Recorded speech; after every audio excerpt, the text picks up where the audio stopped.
Welcome back to the Gonna Eat Bread podcast. Back with season 40, episode 30. Episode 30. Wow. Yeah, and okay, let's just say it. This one feels, well, pretty basic on the surface. Minimalist, perhaps?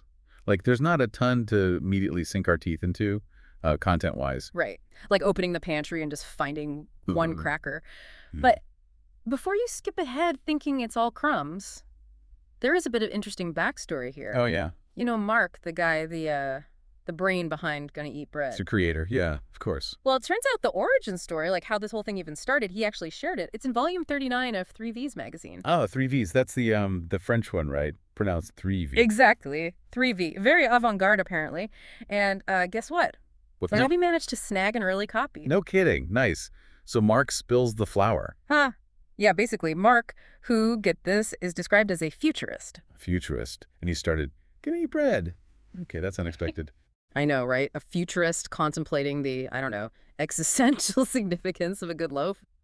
But yeah, he apparently lays out how this whole bread project came to be in 3Vs. Intriguing. So the real depths might actually be in that origin story, not necessarily just in today's sources. Could be.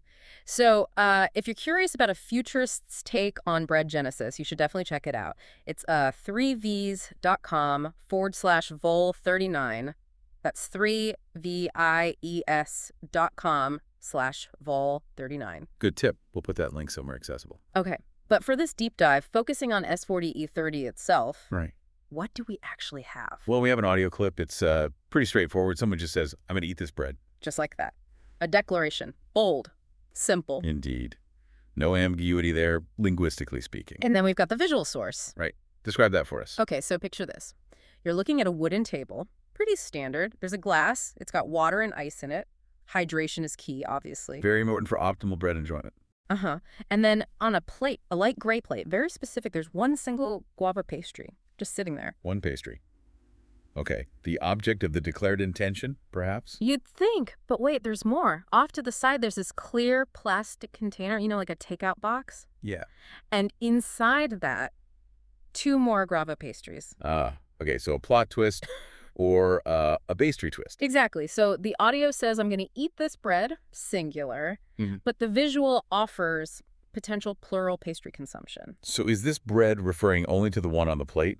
Or is it a general statement of intent towards, well, the guava pastry situation as a whole? That's a question, isn't it? Is it focus or foreshadowing? The one now, the others later. Maybe it's about savoring the moment with one before diving into the reserves. Or, maybe it's just someone really likes guava pastries and bought 3. Sometimes a pastry is just a pastry. Huh. True. Could be. But it's fun to speculate, right? The anticipation, the planning, even for eating pastries. It does paint a little picture, a simple moment, but relatable.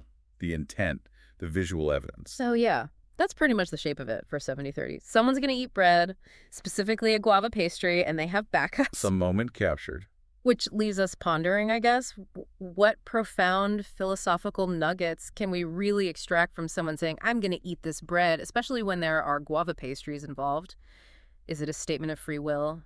A surrender to deliciousness? Or maybe just hunger. Profound in its own right. Maybe so. Food for thought. Anyway. All right, well, that was our deep dive into this concise offering. Until next time. See you next time on the Gonna Eat Bread podcast.